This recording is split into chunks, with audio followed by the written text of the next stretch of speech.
Maayong adlaw muli sa inyo mga aking mga kaiksunan.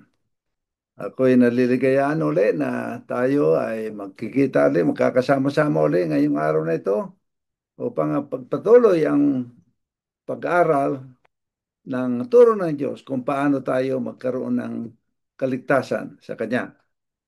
Kaya medyo mahaba ang pag-aaral natin ngayong araw na ito, kaya hindi na ako magtatagal. Umpisahan ko na kaagad ang ating pag-aaral ngayon.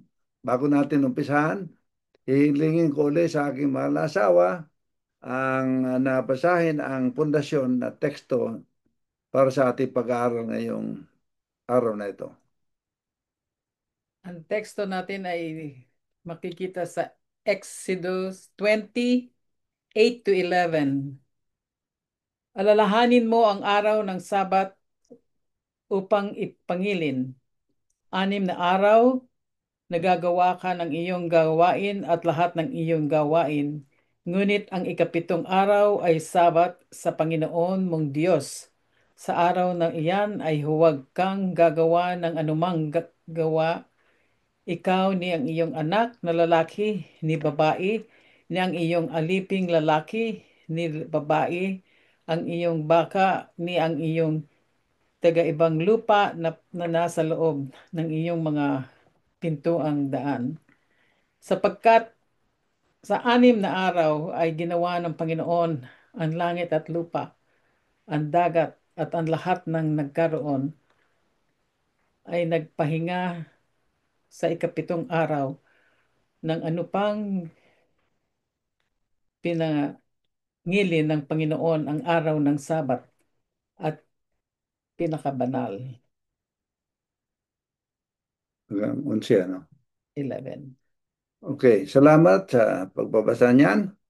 Ngayon, bago tayo mag-umpisa sa ating pag-aaral, inihiling ko na ayoko natin ang ating mga ulo sapagkat tayo ay hihingi ng tulong sa Panginoong Diyos, tayo ay mananalangin. Panginoong Diyos, kami lumalapit na uli sa inyo na may paggagalang sa inyo at may pasasalamat sa lahat ng mga pagpapala at bendisyon, pag-iingat na natatanggap namin sa inyo.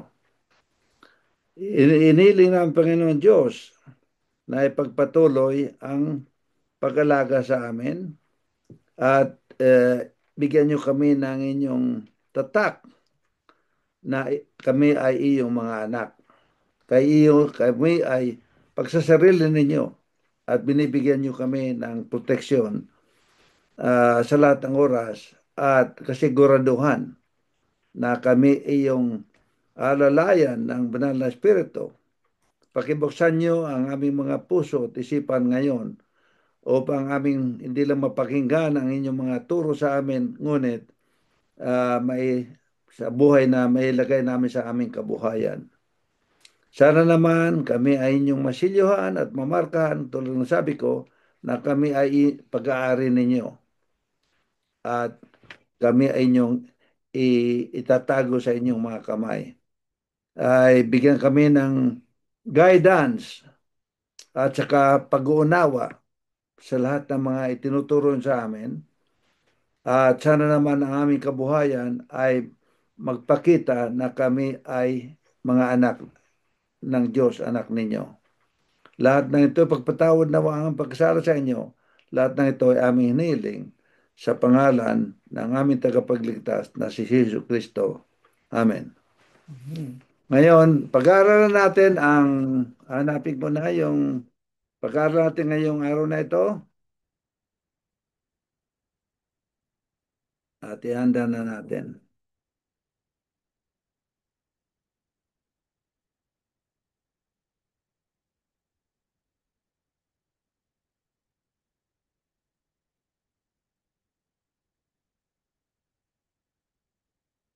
Okay.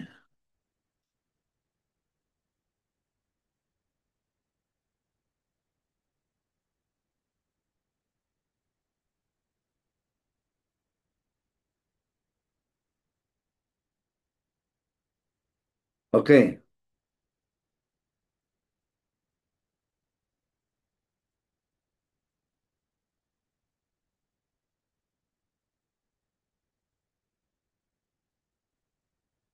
Okay. Ang paksa ng ating pag-aaralan ngayong araw na ito ay ano ba ang silyo o ang tatak ng Diyos at ano ba ang marka ng kaaway. Ang nakalagay dito sa Gawa 5:29, dapat sundin natin ang Diyos sa halip na sundin natin ang turo ng Diyos sa halip na turo ng tao. May mga halimbawa na binigay ng mga pangyayari ng mga unang panahon sa Biblia na kung paano nagkaroon ng pagsubok yung mga tao ng Diyos sa pagsunod sa Kanya at kung ano ang nangyari. Isa ay nung yung mga Israelitas ay uh, binigyan ng laya ng Diyos sa pagiging alipin doon sa lugar na Ehipto. Ang sabi ng Diyos nung sa huling araw nila roon, sabi ng Diyos, ngayong gabi, maglagay kayo ng mga yung dugo. Lagyan nyo ng dugo dyan sa inyong mga poste ng inyong mga pintuan. Kasi dadaan yung anghel ng kamatayan ngayong gabi sa lugar na yan. At kung hindi kayo maglagay ng mga dugo dyan sa pinto ninyo, yung unang anak ninyo, yung firstborn na anak ninyo na ay na laki ay mamamatay. Kaya yung mga sumunod doon sa sinabi ng Diyos, naglagay sila ng dugo at nung dumaan yung anghel ng kamatayan, yung mga anak nila ay hindi na namatay. Yan yan. Pero yung mga hindi naglagay, yung mga hindi sumunod sa Diyos, at maraming sinabihan sila na huwag kayong maniwala dyan, mga kaibigan nila o yung mga hindi naniwala sa Diyos, nagkandamatay yung kanilang mga unang mga anak. Uh, ang ang pangalawa, isang pangalawang ehemplo na binigay dito ay tungkol doon sa nung si Moises ay umakyat doon sa bundok at nakipag-usap sa Diyos. Medyo natagalan siya ng kaunti yung pagbaba. Yung mga Israelitas na yung nagkaroon sila ng mga usap-usap, ngayon iniwanan na tayo ni Moises, gumawa tayo ng idolo, gumawa tayo ng imahen ng baka at sambahin natin. Kaya nahati yung mga tao. Ngayon, nagsamba sila. Pagbaba ni Moses, nakita niya yung ibang mga Israelita nagsasamba ng imahen ng cow, ng baka, holy cow sa kanila. At mayroong mga grupo na hindi sumunod sapagkat alam nila, sinabi ng Diyos na huwag kayong gagawa ng anuman, mga larawan o mga imahen at huwag yung sasambahin, huwag yung pagsisilbihan. Kaya yung mga nagsasamba ng mga baka, naparusahan sila ng Diyos. Kalunang lindol at naparusahan sila lahat. Pero yung mga na hindi sumunod sa mga turo na mali na hindi tinuro ng Diyos, yung hindi nagsamba ng baka, sila ay nailigtas. Kaya yung mga sumusunod sa Diyos, palagi nagkakaroon sila ng kaligtasan pag nagkaroon ng malaking mga pagsusubok tungkol sa kung sino ang mapapahamak at hindi. At isa namang ehemplo, doon sa bundok ng Carmel, yung hari nagsabi na tingnan natin kung kaninong panalangin ang sasagutin. Tinawag niya lahat ng mga propeta at manalangin na umingi ng ulan sapagkat matagal na hindi umuulan. Ngunit hindi sinagot yung panalangin nila. Samantalang si Elijah, nung siya ay humiling ng panalangin sa Diyos, yung kanyang panalangin ay sinagot. Kaya isa naman niya na pag nagtiwala sa Diyos, ang Diyos ay malapit at sinasagot yung panalangin. At isang ehemplo rito ay yung doon sa panahon ng na yung tatlong magkakaibigan, si Shadrach, Meshach at saka Abednego. Sabi ng hari, ako'y magpapatayo ng malaking imahen at pagtunog ng tugtog o bandana ay lahat ng tao ay sasaludo, luluhod dito sa imahe na ito. Ngunit, pag hindi kayo lumuhod, kayo ay tatapon dito sa naglalagablab na apoy.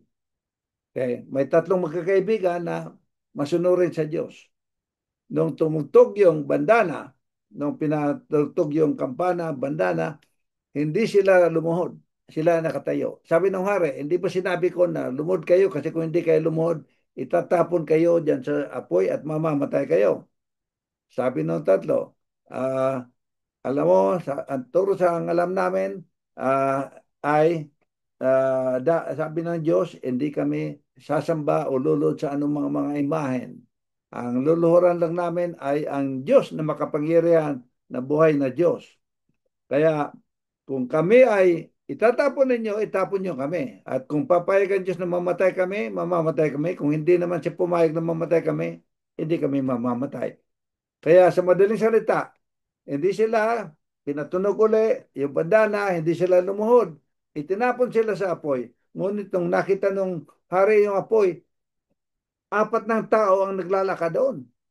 Ano pa nangyari? Sabi ng hari, tatlo lang yung tinapon natin, ba't naging apat? Ang sabi nga sa Biblia, sumama na sa kanila yung anak ng Diyos, si Kristo, sinamahan sila doon,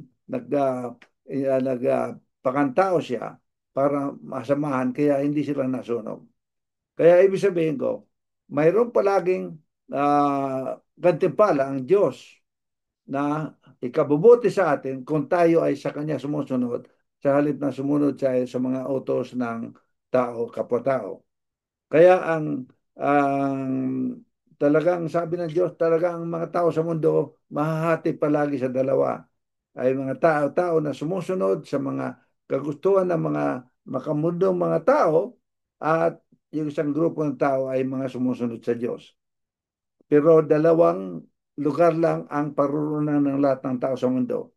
Isa ay paruroonan doon, ililigtas ng Diyos, bibigyan ng buhay na walang hanggan, at yung iba ay masusunog sila sa impyerno. Pinag-aralan natin yan nung nakalipas na pag-aaral, kasama nila si Satanas. Kaya dalawa lang ang destinasyon ng lahat ng tao sa mundo. Kaya ang pamimilian lang natin, sino susundin natin? Si Kristo o si Satanas. Alam natin kung paano nagkaroon ng Satanas. Ngayon, nakalagay sa Biblia, sa Revelation, na mayroong tinatawag na marka na silyo, tinatawag na silyo o tatak ang Diyos, at mayroon din tinatawag na marka ng kaaway o marka demonyo, or sa atin mayroong inumin na kanyan marka demonyo tao, pero marka ng kaaway, marka ng hayop.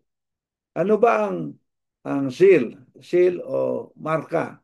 Alam mo, pag may mga kontrata, dito sa Amerika, pag may kontrata, mayroon usually, ngayon hindi na masyadong ginagamit, pero usually ginagamit pa ng maraming abogado, mayroong silyo, tinatatakan ng silyo para sabihin na talagang yung marka nyon ay talagang totohanan at pampatibay yung silyo.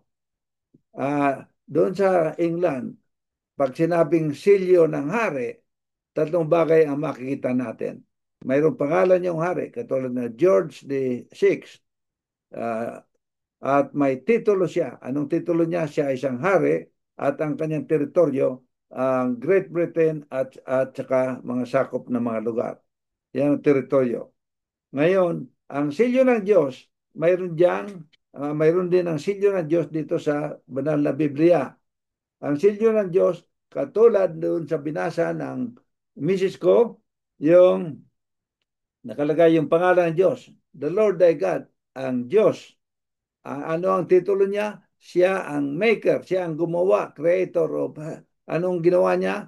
Heaven and earth. Kaya ang kanyang teritoryo, langit at saka lupa. Kaya may silyo rin ang Diyos.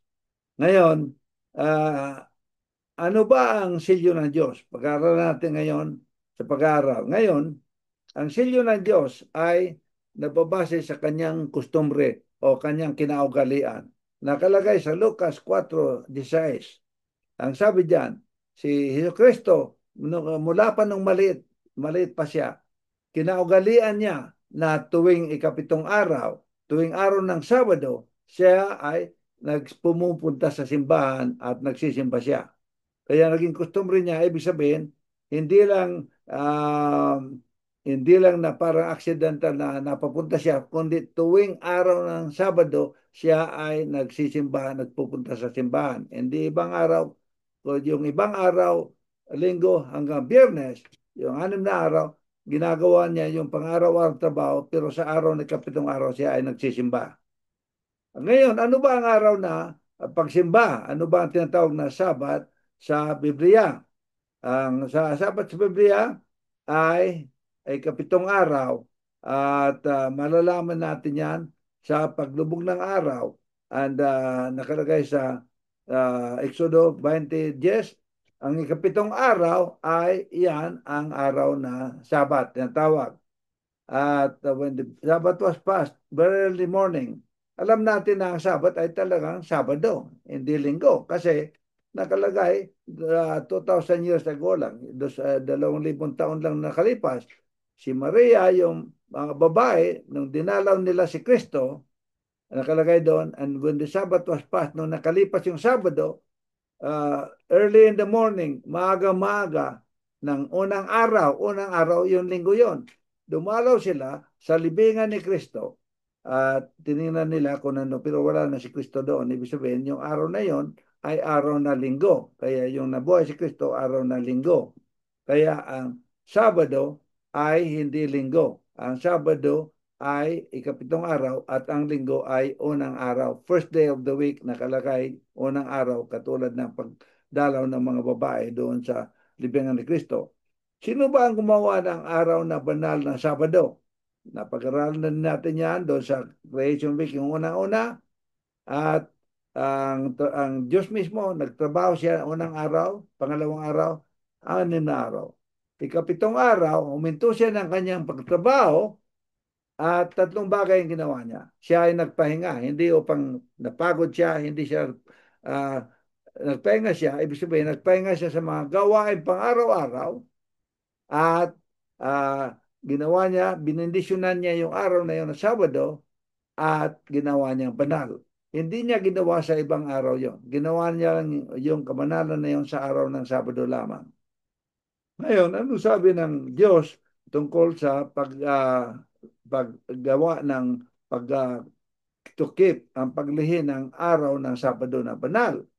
Sabi niyo, alalahanin niyo, ito ay banal na araw sapagkat itong utos na ito ay sinulat ko mismo sa aking mga kanang aking kamay.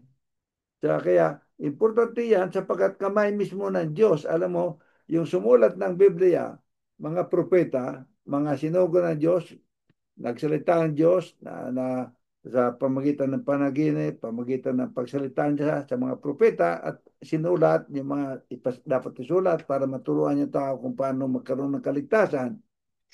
Ngunit may partisipasyon ang Diyos dito. Yung mga utos ng Diyos, 10 utos ng Diyos, Diyos mismo ang sumulat sa kanyang kamay. Pamagitan kanyang kamay. Hindi nagpakita yung Diyos, hindi nakita ni Moses yung Diyos mismo buong pagkatao niya. Kasi kung magpakita, sabi ng Diyos sa kanya, pag nagpakita ako sa iyo, ikaw ay mamamatay. Kapag makasalanan. Pero pinakita ng Diyos yung kanyang kamay na sinulat niya yung 10 utos. Kaya mayroon siyang partisipasyon sa Biblia. Kaya importante, kaya banal itong Biblia ito sapagkat may partisipasyon ang Diyos dito. Ngayon, sabi na, hindi ba itong utos na ito tungkol sa paggawa ng banal ng araw ng Sabado, mga utos ay dapat alisin na, nakalipas na yan, o binago na? Ang sabi sa Lucas 16:17, mababago na ang langit. Hindi ba itong langit natin na una, susunugin at saka itong lupa natin, unang langit sa unang lupa, susunugin at papalitan ng bagong langit sa bagong lupa. Iyan nga, darating yung panahon na yun na mabago na ang langit, mabago ang lupa, ngunit ang paglihi, ang paggawang banal ng araw ng Sabado ay tuloy-tuloy, hindi mahihinto. Okay? Ang sabi ng Diyos, anuman ang lumabas sa bibig ko ay hindi pwedeng baguhin ng sino man, kahit sinong tao, hindi pwedeng baguhin yan. Kaya kung may nagbago dyan, nagturo sa inyo ng araw ng Sabado, hindi na banal, iyan ay naglumabas sa bibig ng tao, hindi sa bibig ng Diyos. Kaya ang sabi diyan, sinabi ng Diyos na banal ito kaya hindi na pwedeng baguhin kasi ang Diyos hindi siya pabago-bago. Kasi kung ang Diyos pabago-bago, hindi tayo makapagtitiwala sa kanya. Walang permanenteng salita. Kaya yung sinabi niya, hindi na binabago yon. Ngayon, yung mga disipulo ba ng Diyos, naglihim ba sila ng araw-araw ng Sabado? Ginawa ba nilang banal? Oo. Bumalik na si Kristo sa langit, ilang taon na nakalipas, pero si Pablo at yung mga kasama niya, tuwing araw ng Sabado, sila ay nagsisimba at pumupunta sa simbahan. Hindi Linggo, hindi Lunes, hindi Martes, kundi ikapitong araw ng Sabado. Yung mga hintil ba, sabi ng iba, ang araw ng Sabado paglihi ay para sa mga Israelitas lang o para sa mga sa mga Hudyo lamang. Ang nakalagay dito, blessed, magpagpala ang tao na sumusunod sa sinabi ng Diyos na gawing banal ang araw ng Sabado.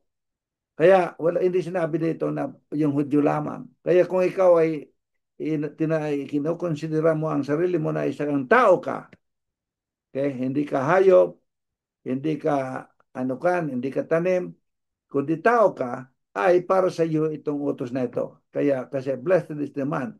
Hindi sinabing blessed is the Hudyo. Okay? Yung lahat ng tao. Kaya kahit na hintil, kahit hindi Hudyo, lahat ay para sa lahat itong salitang to. Ngayon, hindi ba yung araw na Sabado pinalitan na ng linggo? Wala man lang nakalagay. Kaya kung may nakita kayo na nakalagay sa Biblia ninyo na yung Sabado pinalitan na ng linggo na pagsimba na sinabi ng Diyos, ipakita niyo sa akin at sabihin niyo kay President Marcos na itong taon to galing sa Canada nagpunta rito para lukuhin kami, nagsisinungaling. At huwag na akong papuntahin sa Pilipinas at paalisin ako. Aalis na ako, medyo bukas mismo uuwi na kami. Sapagkat kaya kayo maghanap kayo kasi wala akong nakita, baka may makita kayo. Ang sabi diyan, ang Diyos mismo ang gumawa ng araw na ito na banal, ang Diyos mismo ang nagpakita ng ehemplo na ang Sabado ay banal na araw. Hindi ba ito binago nung si Kristo ay nabuhay sa kanyang pagkamatay? Wala siyang binago. Yung mga babae na nagpunta kay Kristo ay umuwi sila ng biyernes na yon nang uh, nang namatay si Kristo. Nagmadali sila umuwi kasi darating na yung araw at susundin nila yung utos na gawing banal ang araw ng Sabado. Kaya yung mga babae, naganda sila ng mga spices, mga ointment at pagkat para at naglihis sila sa araw ng Sabado. Uh, Ngayon, ang ibang tao nagsasabi na itong Sabado raw ay susundin din doon sa New Earth. Totoo yan, tama yan. For us, the new heaven and the new earth, which I will make, gagawin ko yung bagong langit at bagong lupa, yung paglihi, pagsimba, pag-ipon-ipon ng araw ng Sabado, tuloy-tuloy yan, forever, habang nabubuhay tayo na wala ng kamatayan. Iyan, kaya bababa dito sa lupa, yung New Jerusalem kasama lahat ng ligtas, lilinisin to, magiging new earth to, bagong lupa, at gagawa tayo ng mga bahay natin doon sa mga villages, magkakaroon tayong dalawang bahay, isa yung tinirhan natin nung nasa langit tayo at yung mga bahay na gagawin natin at tuwing araw ng Sabado tayo ay aalis sa village, pupunta tayo sa central meeting place kasama si Kristo at magsasamba tayo, gagawing banal ang araw ng Sabado kasama natin si Kristo. Kaya iyan ang practice natin ngayon, tuloy-tuloy yan ang walang katapusan. Kaya ano ba ang Sabado? Bakit ginawa ng Diyos yan? Iyan ay sinya ng kanyang paggawa. Kaya kung tayo ay naglilihi, gumagawa ng nagsisimba tuwing araw ng Sabado, palagi natin naaalala na ang Diyos mismo ang gumawa ng lahat at uminto siya ng araw, ginawa niyang banal ng araw Sabado. Hindi natin makakalimutan ng Diyos. Kaya pag hindi ka nagsimba sa araw ng Sabado, maaaring makakalimutan mo ang Diyos. Pero hindi mo kalimutan sapagkat iyang araw niyan, tatak yan ng kanyang kapangyarihan. Ang pangalawa, sinyas ng redemption at sanctification. Kaya sinyas yan na tayo ay kinuha uli ng Diyos. At paglapit natin sa Diyos uli, nagbalik loob, tinanggap tayo niya. Redemption. At ngayon, gaano ka-importante ba ang paglihin ng Sabado? Ang sabi sa 1 Juan 3:4, ang kasalanan ay ang pagsuwail. Pag hindi ka sumunod sa utos ng Diyos, kasalanan. Alam mo, mayroon ako nakitang article minsan, nakatanong doon, yung pastor pang magaling, Billy Graham, nagtanong, is it a sin not to keep the Sabbath holy? Is it a sin? Napakagaling niya, pastor. Bakit niya tatanong? Siyempre, kasalanan yon. Kasalanan yon sapagkat ang utos ng Diyos, paglihi, gawing banal yung araw na Sabado. Kaya pag hindi mo ginawang anal yan, hindi ka nagsimba ng Sabado, nagsimba ka ng Linggo, Lunes, Martes at bang araw, kasalanan yan kasi pagsuway yan sa sinabi ng Diyos. Hindi pagsunod. Kaya anything that you do na laban sa sinabi ng Diyos, kasalanan yan. Okay? Ngayon, ang sabi nga sa Biblia, sa Jaime 2:10, kung sino man ang sumusunod sa lahat ng utos ng Diyos, sumunod sa siyam na utos, ngunit hindi sunod yung isa, ay parang hindi niya na sinunod lahat. Kasi ang 10 utos ng Diyos parang kadina yan, 10 kadina, nakakonekta sa dulo yung Diyos, nakakonekta sa kabila, ikaw, nakahol ka. Kaya yung kadina, kinukonekta tayo sa Diyos. Ilang kadina ang dapat putulin nyo para mahiwalay tayo? Kaya putulin mo yung isa, hiwalay ka na sa Diyos. Kaya pag hindi ka nagsimba ng araw ng Sabado, ikaw ay nagkakasala. Kaya hindi ko alam kung hindi pa ninyo alam nung araw. Kaya kung ilang taong ka na, di ba, 50 anyos ka na nagsisimba ka palaging ibang araw, hindi Sabado, 50 anyos, 50 times a year, 50, uh, 52 times a year, 52 weeks a year, halimbawa, na gumagawa tayo ng kasalanan linggo-linggo hanggang ilang taon, 50 anyos, napakadami. Kaya, ibig sabihin ko, kung hindi mo alam, maaring ngayon, gumawa ang Diyos ng paraan upang malaman mo. Kaya ngayong alam mo, ayusin mo na ang buhay mo para sumunod tayo sa Diyos, hindi sa sunod na sa utos ng tao.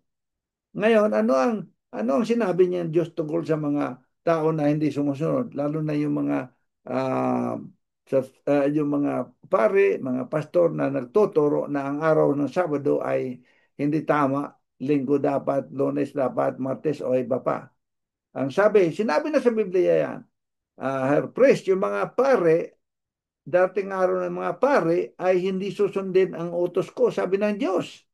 At hindi niya bibigyan pagkakaiba ang banal at saka hindi banal at magbibingi-bingihan sila. Hindi ba may retrato pa nga dyan, no? Nagbibingi-bingihan sila. Okay? Kaya, ang sabi ng Diyos, ibubuhos ko sa kanila ang aking galit darating ang araw. Sila ay mapaparusahan. Kaya, maganda na sila sapagkat ang Diyos ay mayroong husga sa kanila na sigurado silang mapaparusahan kasama yung mga tao na sumunod sa kanila sapagkat ang turong yan ay mali. Ngayon, hindi ba pag pagsabi keep ng araw, paglihin ng araw ng Sabado ay makakapekto ba yan sa akin? Of course, siyempre makakapekto sapagkat ang sabi ng Diyos, Juan 14:15, kung mahal mo ako, susundin mo ako. Kung hindi mo ako mahal, huwag mo ako sundin, sumunod ka sa iba. Kaya bawat tao na hindi nagsisimba ng araw sa Sabado, maliban kung hindi nila alam, pero pinaalam na sa inyo ngayon, nagpapakita na hindi nila mahal ang Diyos. Yan, tingin ng Diyos sa inyo, hindi mo sila mahal. Mahal mo yung pastor o yung leader ninyo o yung magulang ninyo na sinusunod nyo, yun ang mahal ninyo. Ang tanong dyan, Kung mamatay kayo, kaya ba kayo nilang buhayin? Kaya ka bang buhayin ng tatay mo, ng nanay mo? Kaya ka bang buhayin ng kapatid mo? Kaya ka bang buhayin ng pastor mo kung mali ang sinusunod mo? Kaya kung sa palagay mo hindi ka kaya, sa Diyos na lang tayo sumunod. Sapagkat sabi ng Diyos, kung mahal mo ang nanay mo, ang tatay mo, ang pare mo, sobra sa pagmamahal mo sa akin, hindi ka pwedeng maging disipulo ko, hindi ka pwedeng maging tinusod sa akin. Kaya sabi ng Diyos, mapagpala ang sumusunod sa aking mga utos sapagkat sila ay magkakaroon ng karapatan na mabuhay na walang hanggang. Kaya may pangako ang Diyos. Mabubuhay kayo na walang hanggan. Ngayon, at anong mangyari doon sa mga hindi sumusunod, pinag-aralan natin yan, kasama natin si Satanas doon sa impyerno na susunugin. Ngayon, may nakalagay sa Biblia na marka ng hayop.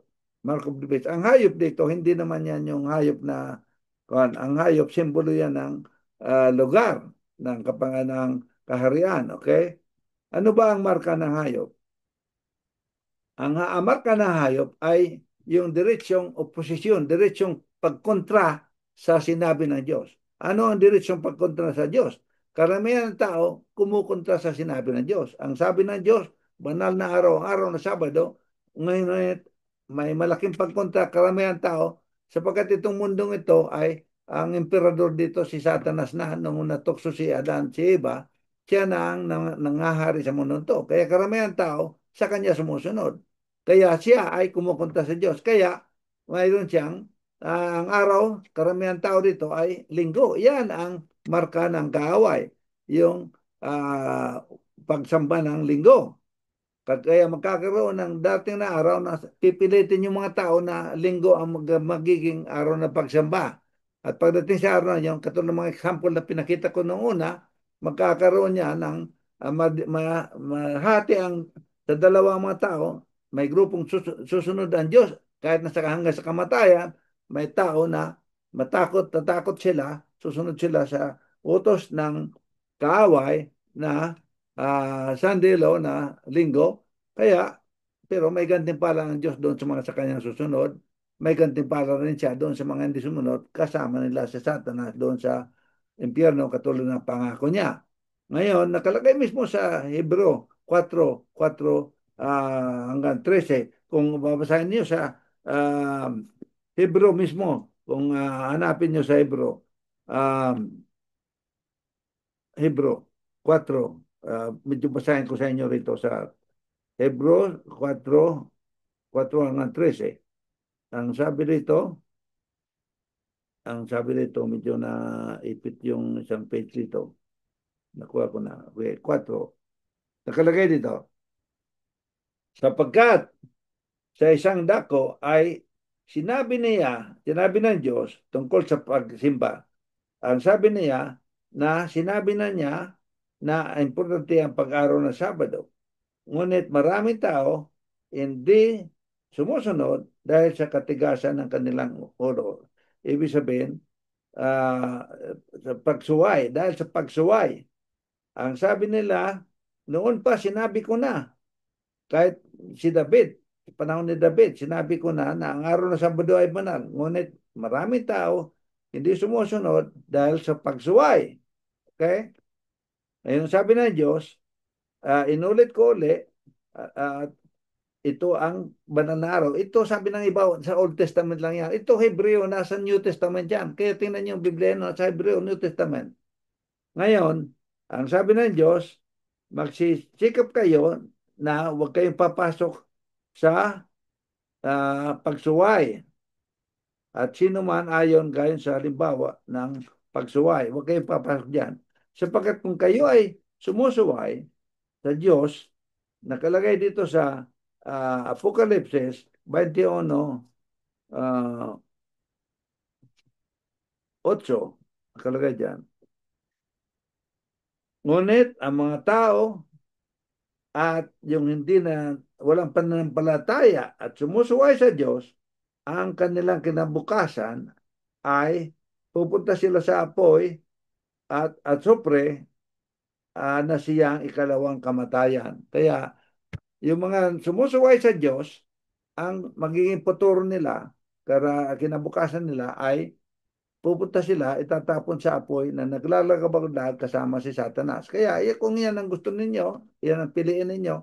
Kasi lahat tayo binibigyan ng mga bagay na pamimilian. Kung yan ang gusto ninyong piliin, pwede niyong piliin yan. Wala namang pumipigil sa inyo. Pero ako pinili ko yung magkaroon ng kaligtasan na hindi maitapon doon kasama si Satanas.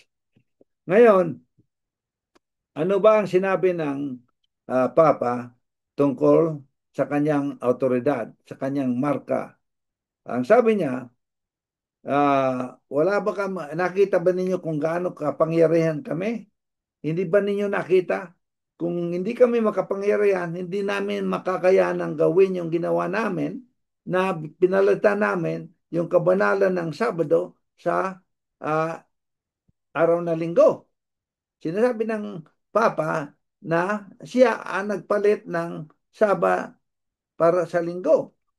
Na sinabi niya na hindi niyan makikita sa Biblia, ngunit autoridad niya ang nagpalit niyan. Kaya tinamin niya, bakit nagipaglaban pa yung mga tao na nagsasamba ng linggo, nakikipag-away pa doon sa mga nagsisimba ng Sabado na hindi raw na kung ano. Samantalang inaamin ng leader na siya ang nagpalit eh. Bakit sinabi na ng leader nila na wala sa Biblia pero siya ang naglagay, siya ang nagpalit. Bakit pa tayo makipaglaban?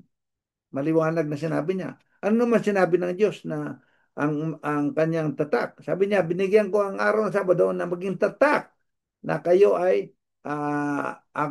akong banal, na gumawa ng banal ng araw na yan. Ito ay sinyas na kayo ay mga anak ko at kasama ko habang buhay. Sapagkat 6 na araw ko ng trabaho pero ginawa kong araw, banal na araw yung araw na Sabat na yan. Kaya sinabi ng Diyos, Hebrews 4:4-10, nakalagay dyan, Hebrews 10:16, na kayo ay mga sarili kong mga anak. Kaya bibigyan ko yun ng tatak na kayo ay mga anak ko sapagkat naglilihi kayo ng araw ng Sabat. Kaya ang sabi ng Papa, nakalagay mismo sa Catechism, tinanong siya, ano ba ang araw? Sabi niya, paano mo pa mapakita ang kapangyarihan ng simbahan namin? Okay? Ang sabi niya, kung wala kaming kapangyarihan, hindi namin magagawa itong ginawa namin na pinaldata namin yung kabanalan ng araw ng Sabado sa araw ng Linggo na wala namang scriptural authority, walang autoridad sa Diyos o sa Biblia. Kaya sinasabi ng Papa mismo na siya mismo ang nagpalit na walang autoridad sa Biblia o sa Diyos, kundi sa Kanya. Ngayon, ang sinasabi ng iba-ibang iglesia dyan, kaya hindi naman ako para siraan kayo o insultuin kayo, hindi naman. May kasabihan, bato-bato sa langit, ang tamaan, huwag magagalit. Pero kung nasasaktan kayo, tingnan lang ninyo, sinasabi ko lang naman yung katotohanan. Dokumentado ito lahat. Kaya kung ako nagsisinungaling, sabihin nyo, sinungaling. Pero may mga purhiba lahat ito eh. Kaya nasa inyo na yan, kasi mayroon kayong at least pasalamat kayo na nabuksan yung isipan ninyo ngayon na isabi sa inyo kung ano talaga ang nakasalagay sa Biblia ninyo. Kasi ang Biblia pari-pariyo. Sa Biblia nyo, ganyan din ang mga nakasulat. Kaya tingnan nyo mga teksto rito. Sabi ng mga Katoliko, sila ang nagpalit ng pagsimba ng linggo sa harip na Sabado. Ang sabi naman ng mga Baptist, ang Sabado ay talaga yan tamang banal na araw, ngunit pero linggo sila nagsisimba. Okay? Sumunod sila sa example siguro ng Katoliko sapagkat mayroong kapangyarihan Katoliko, sabi nga ng sinabi ng Papa. Kaya sabi ng Iglesia ni Cristo, ganun din kami. Nagsisimba kami ng linggo pero alam namin na ang Sabado ang tama. Sabi ng mga congregationalist, sabi nila na ang Sabat ay nasa Biblia, hindi linggo, pero linggo kami nagsisimba. Ang sabi ng Episcopal, ganun din. Linggo kami nagsisimba na wala sa Biblia, pero yan ang pagsimba namin. Ang sabi ng Lutheran, ang Lord's Day, wala sa Bible yan. Ang Lord's Day ay Sabado, hindi yan linggo. Katulad sinasabi ng iba na ang Lord's Day daw linggo. Hindi, Sabado yan. Walang nakalagay sa Bible na Lord Day ay Sabado. Sabi ng Methodist, ganun din. Yung Methodist, tinatanggap na ang Sunday worship wala sa Biblia, pero linggo sila nagsisimba. Sinabi ng Modest na ganoon. Sinabi ng mga Presbyterian na ang sa Sabado, pagsimbang Sabado, yan ang tama na sa Biblia, pero linggo sila nagsisimba. Sabi ng Pentecostal, ang Sabado ay nasa Biblia, ngunit linggo sila nagsisimba. Puro ganun naman. Sa encyclopedia, sinabi ng Sabat. Saan ba nag-umpisa talaga ang pagsimba ng araw ng linggo? Nag-umpisa yan noong panahon ni Nimrod. Si Nimrod, yan ang apo ni Noah. Hindi ba si Noah nagkaroon ng baha?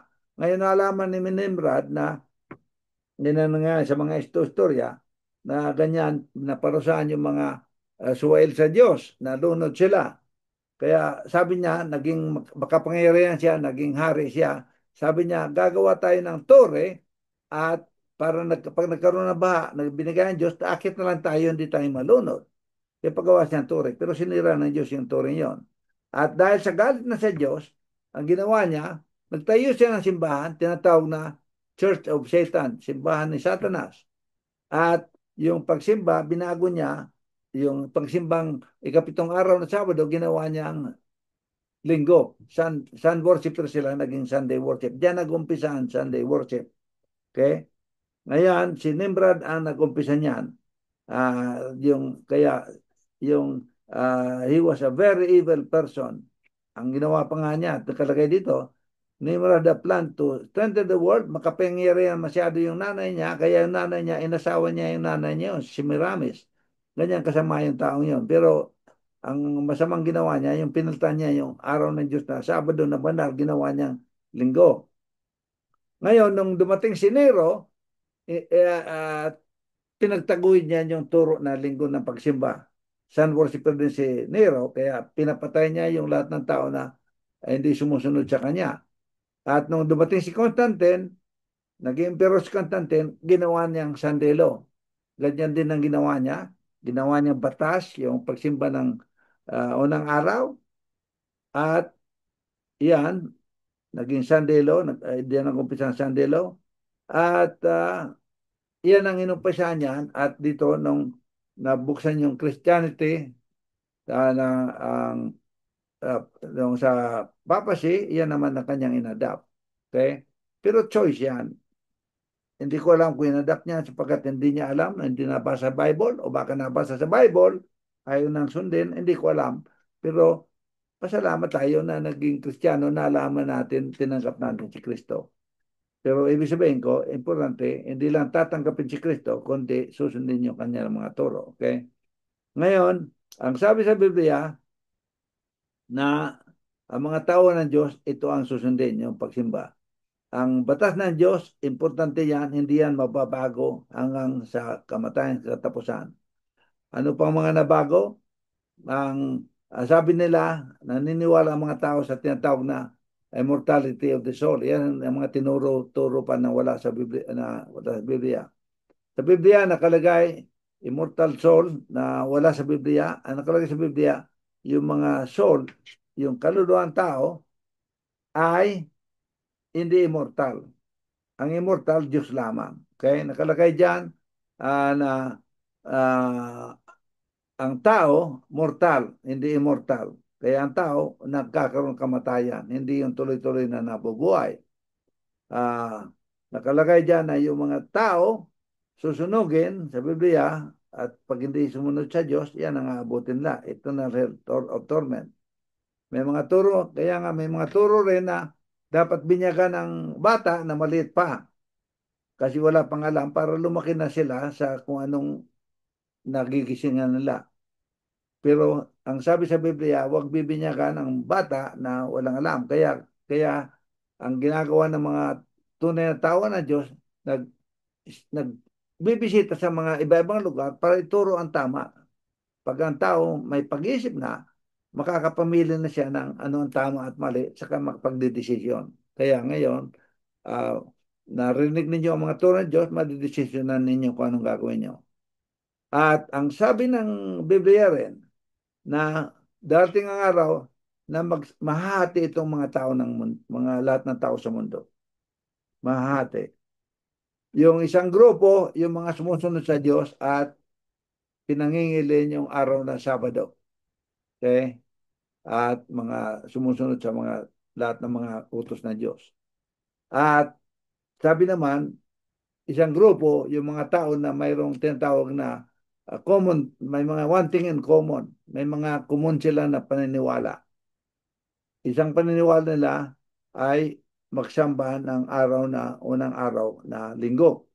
Kasama diyan sa mga grupo yan na magsasama-sama yung mga tinatawag na non-Christian religion, mga paganong religion, yung mga Protestant religion at saka yung Catholicism. Yan, nakalagay naman yan na yan ang tatlong yan magkasama. Bakit sila magsasama-sama? Sapagkat may dalawang paniniwala na magkasama sila. Unang-una, ang ang banal na araw sa kanila ay linggo, hindi Sabado. Pangalawa, naniniwala sila na ang patay ay buhay. Okay? Patay ay buhay. Tulad ng ito, magkakasama-sama sila dahil sa paniniwala yan. Tulad ng mga ibang Kristiyano, naniniwala sila ah, na ang patay ay buhay. Katulad, naniniwala sila na si Maria ay buhay at yung mga taong banal ay buhay. Na pag namatay sila, buhay sila, nasa langit sila. Yung mga non-Christian religion naman, naniniwala sila sa tinatawag na worship of the spirits of the dead, mga espiritu ng mga patay. At yung mga apostate Protestant, karamihan sa Amerika, naniniwala naman sila na ang tao ay hindi patay. Pag namatay, buhay pa rin sila. Yung kaluluwa nila buhay. Punta sa langit o sa impyerno. Ito ang paniwala ng tao to. Samantala nakaturo sa Biblia na ang patay ay patay, walang malay, pinupunta ng mga anak, mga mahal sa buhay, kinakausap, pero wala naman narinig yon kasi patay yon at bumabalik sa lupa yon. Saka lang sila mabubuhay pagdating ni Kristo pag binuhay sila. Kaya ang sabi ng Diyos, kung nakatanggap kayo ng mga paniwala na wala sa Biblia, yung mga paniwala na hindi niya itinuro, kundi tao lamang ang tumuro, pero hindi ma-prove sa Biblia, umalis kayo sa paniwalang yan at pumunta kayo sa tamang paniwala. Kasi kung hindi, doon kayo mapapasama pagdating ni Kristo. Okay? Kaya pag umalis tayo sa maling tama, saan tayo pupunta? Hinulaan na ng Kristo kung saan tayo pupunta. Pupunta tayo kay Kristo, kay Jesus Christ, sapagkat siya lamang ang daan papunta sa kaligtasan. Paano natin malaman na si Kristo ang Misaya? May nakalagay sa Biblia, 70 weeks are determined upon the people upon which the Holy City to finish the transgression and to make an end of sin, reconciliation, and to seal up division, and to anoint the most holy one. Kaya sabi, yung istorya, babasahin yung buong istorya, pagka-propesya ang pinag-uusapan, ang isang araw ay isang taon. Nakalagay na number 1434 saka Ezekiel 46. Prophecy, each day is equivalent to 1 year. Kaya nakalagay dyan, yung 70 weeks equivalent to 490 years. Kaya ang sabi dyan, pag lumabas yung decree na itayo uli ang Jerusalem, magbilang tayo ng 490 years, 490 taon mula doon, ay i-anoint yung Misaya. Makita na kung sino yung Misaya. Ano nangyari? Binuksan yung decree, 457 BC, sinabi na itayo ang Jerusalem. Ngayon, bilangin natin kung anong nangyari after that. Okay? Si Jesus Christ ay na-crucify alas 3 ng hapon ng Abril 3, AD 33. Okay? AD 33. Bilangin natin yan. 457 BC, yung decree lumabas, 1 hanggang 33. 457 plus 33 AD, after Christ, before Christ, itong BC, 490. Eksaktong 490 years. Ano nangyari? Si Jesus Christ ay crucified, anointed siya na pinakilala na siya ang Diyos na nakalagay dito sa prophecy ito. Kaya siya ang Messiah talaga. Ngayon, kung itutuloy mo yan, at nakalagay dyan, sa Daniel 8:14, and he said, to 2,300 days, then shall the sanctuary be cleansed. Okay? May mangyayari din. Mula sa 457 BC hanggang 2,300 days, which is 2,300 na taon, ay magkakaroon ng malilinis yung sanctuary. Okay? Malinis ng sanctuary, mag-uumpisa ang judgment ng Diyos. Okay? Bilangin natin kung anong nangyari. Okay? 457 BC, okay, plus 1843, 2,300 years. 2,300 days, 2,300 years, ano ang nangyari? Lumabas yung movement, itong grupo na nagtuturo tungkol sa tamang turo, tungkol sa kay Kristo na darating siya at nagtuturo, nabuksan niya ang turo uli na ipaglihi, gawing banal na araw ang araw ng Sabado. Ito na nabuksan na itayo ang tinatawag na Seventh-day Adventist Movement. Itong Adventista, dahil Septimo Dia, Adventista, ibig sabihin naghihintay sa pagdating ng Diyos. Dahil Septimo Dia, ibig sabihin, at kinikip yung ikapitong araw. Kaya itong pangalan na Seventh-day Adventist, kasama na mismo yung propesya na naghihintay sa Diyos at saka ginagawang araw, banal na araw ng Sabado. Kaya parang sermon na, may message na mismo sa pangalan. Okay? Yan ang paglabas ng Adventista. At sabi, 2,300 years, malilinis yung sanctuary. Ba't malilinis? Sapagkat nadumihan ang sanctuary, ang sambanuan ng Diyos dumumi. Bakit dumumi? Sapagkat maraming turo na ipasok na hindi nawala sa Biblia. Katulad ng mga turo na ito, 321. O yung una, 1 hanggang 100, tama ang turo. Puro turo ni Kristo.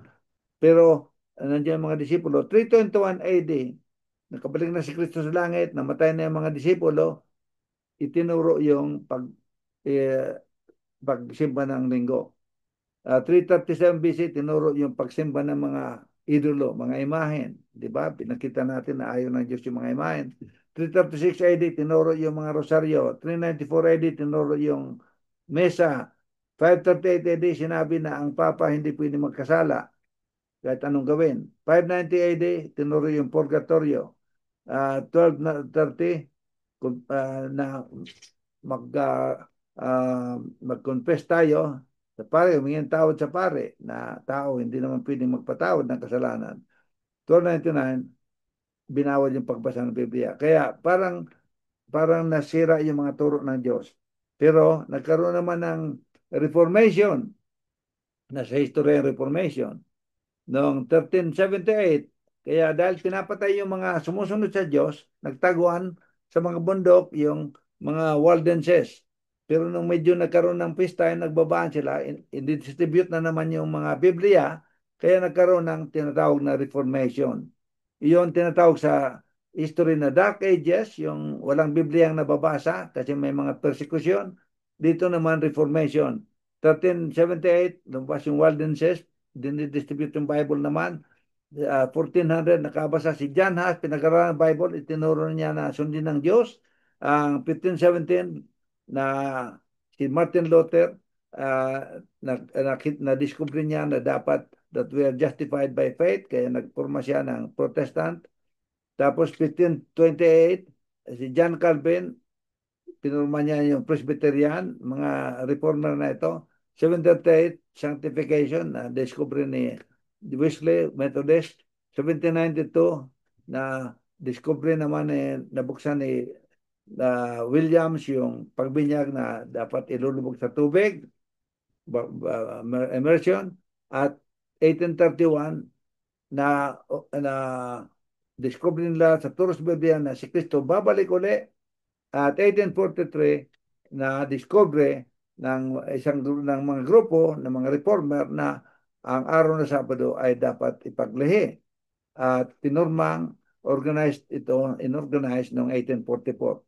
ang 1844, ang iglesia na na-organize yung 1844 ay yung Seventh-day Adventist. Kaya ayon sa history, yung isang propesya, dalawang bagay ang natupad. Natupad sa propesya ang isang propesya, two prophecies in one. Yung kung sino sige ang Misaya at kung ano ang tamang iglesia. Kaya sabi ng Diyos, ito ang tamang iglesia, ang Seventh-day Adventist na mananatiling tatayo sa turo ng Diyos. Ito ay mabubuhay. Arose in 1798, 1840s, lumabas. Sinusunod yung Ten Commandments ng Diyos at saka may Great Prophecy at saka may mission worldwide. Nagtuturo ng tamang turo base sa Biblia, nagpapatay ng mga simbahan at saka mga eskwelahan at tinuturo yung pagdating ng Diyos. Kaya ibig sabihin ko, nasa Biblia ito. Ngayon, bakit hindi pa ang Diyos dumarating? Sapagkat may mga propesya na hindi pa nasusunod. Katulad sa propesya pa, yung Sunday law, babalik uli yan, close of probation, may death decree, Jacob's trouble, yung seven last plagues, at saka dating araw na may mga batas na lalabas na naman na pipilitin katulad ng nangyari ng araw, panahon ni Nero, panahon ni uh, uh, na panahon ni Nero at yung mga unang mga hari na pinersecute yung mga tao na hindi sumunod sa pagsimba ng unang araw. At pag dumating na yan, yung tinatawag na Sunday Law, National Sunday Law, magsasara yung probation at darating si Kristo. Pag na-preach na itong pinsahe tungkol sa pag-ibig ng Diyos at bigyan ng pagkakataon lahat ng nasyon, may preach, lahat ng lugar, may preach, may pahiwatig ang kaligtasan na binibigyan ng Diyos doon sa mga aalis sa maling turo at pupunta sa tamang turo niya. Pag na-i-announce na yan, nabigyan ng pagkakataon yung mga tao na makarinig, makapag-desisyon kung anong gagawin, mananatili sa turong wala sa Biblia o aalis doon at pupunta sa turo na tama kay Kristo. Pag nabigyan ng pagkakataon mga tao sa mundo, marinig nila sa mga turo sa ganito, pag-preach na ganito, marinig sa mga TV, marinig sa internet, marinig sa iPad, sa iPhone, lahat. Saka na dating nabigyan ng pagkakataon lahat ng tao na manimili kay Kristo o doon sa kaaway, saka si Kristo dating. Kaya mga kapatid, sabi ng Diyos, umalis tayo sa maling turo. Okay, ano ba? Ang Sunday worship ba ay tinuro sa Bible? Ipakita ko sa inyo, mabilis, nakakita ako ng siyam na teksto sa Biblia tungkol sa unang araw. Pero tingnan nyo mga siyam na teksto. Nakalagay dito itong teksto, Matthew 21:8. Walang sinabi na binago na ng linggo ang pag-araw Sabado. Mark 16:2, nakalagay yung mga babae nagpunta sa ibingan, hindi sinabi na binago ng Mark 69.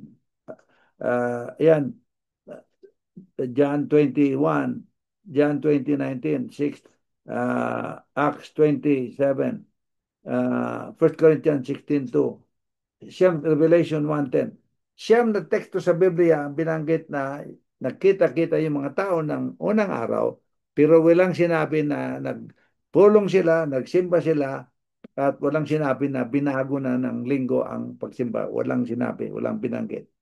Kaya ang marka ng Diyos ay ang what you call the takma ng Diyos, ang araw na Sabado pagsimba, autoridad ng Diyos yan, autoridad ng kaaway ay yung pagsimba ng maling araw. Ngayon, sabi ng iba, ang pagsimba ng Sabado ay nasa Old Testament lamang. Hindi totoo yan. Sapagkat, kung babasaan mo ang Biblia sa libro lamang ng Gawa, 85 times, Gawa, nasa New Testament, 85 times na binanggit ang tungkol sa pagsimba ng Sabado, na ikapitong araw. At yung sabi na Old Testament lamang, mali na naman yan. Kasi sa Old Testament, nakalagay lang dyan na 107 times lang ang sinabi tungkol sa pagsimba ng Sabado. Samantala sa New Testament, binanggit niya ng Sabado 172 times.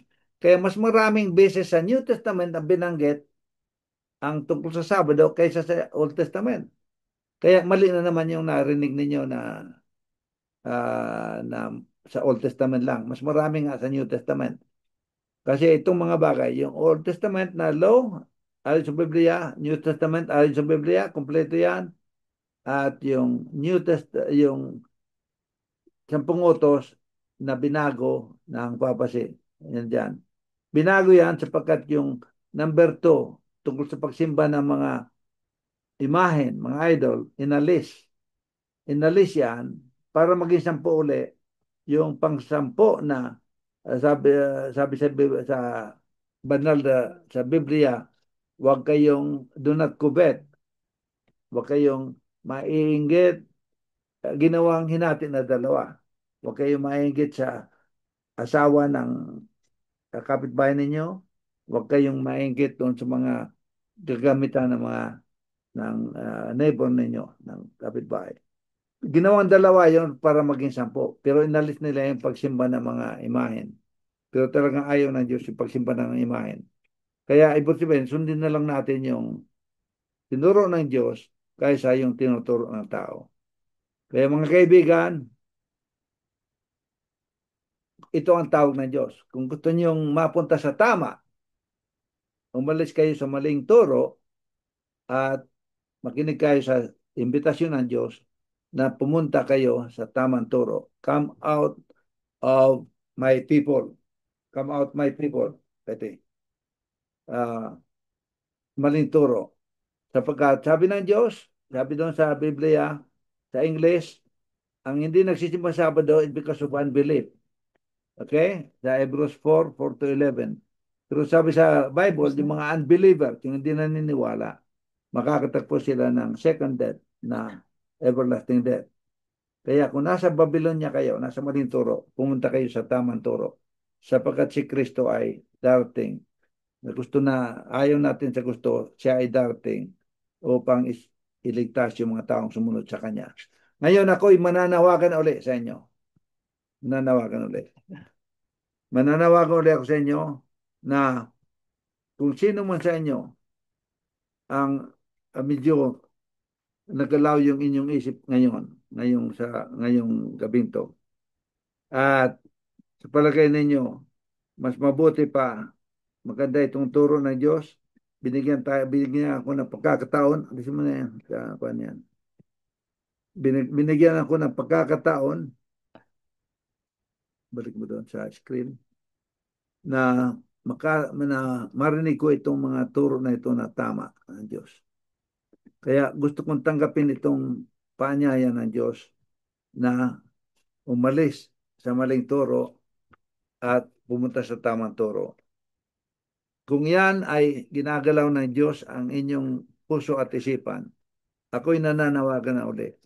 Pakitaas ang kamay at pakilapit dito sa unahan at magpakilala kayo dito sa mga leader dito upang maimbitahan kayo at ipakiusap namin sa Panginoong Diyos na isama na kayo sa kanyang libro ng buhay. Isama kayo doon sa mga tao na kanyang ililigtas at ilalagay ang pangalan nyo, ililipat sa libro na walang kamatayan. Nakalagay kasi sa uh, Apokalipsis 13:8, nakalagay dito. Ang lahat na nakatira sa lupa ay nagsisimba sa kaaway. Kasi ang kaaway, Satanas, siya ang emperador ng lupa. At ang kanilang mga pangalan ay hindi nakasulat sa aklat ng buhay. Okay? Kaya ibig sabihin ko, kung kayo ay nasa maling turo, ang mga pangalan ninyo ay wala sa libro ng buhay. Kung wala sa libro ng buhay ang pangalan ninyo, nasaan ang pangalan nyo? Nasa libro ng kamatayan kasama sa impyerno na itatapon na pagtatapunan kay Satanas kasama yung mga anghel niya at yung mga sumunod sa kanya. kung wala ang pangalan sa libro ng buhay. Kaya ako'y nananawagan na uli na kung na ibigay natin ang ating mga puso at isipan, ang katawan natin sa Diyos. Punta kayo sa unahan, tayo makikiusap sa Diyos na sabihin ninyo, Diyos ko po, sorry, patawarin niyo ako na ako ay nagkamali sa aking mga desisyon sa buhay. Sumama ako sa turo na na hindi niyo turo. Ngunit gusto kong ibigay ang sarili ko, alalayan niyo ako, pakilipat niyo ang aking pangalan sa libro ng buhay.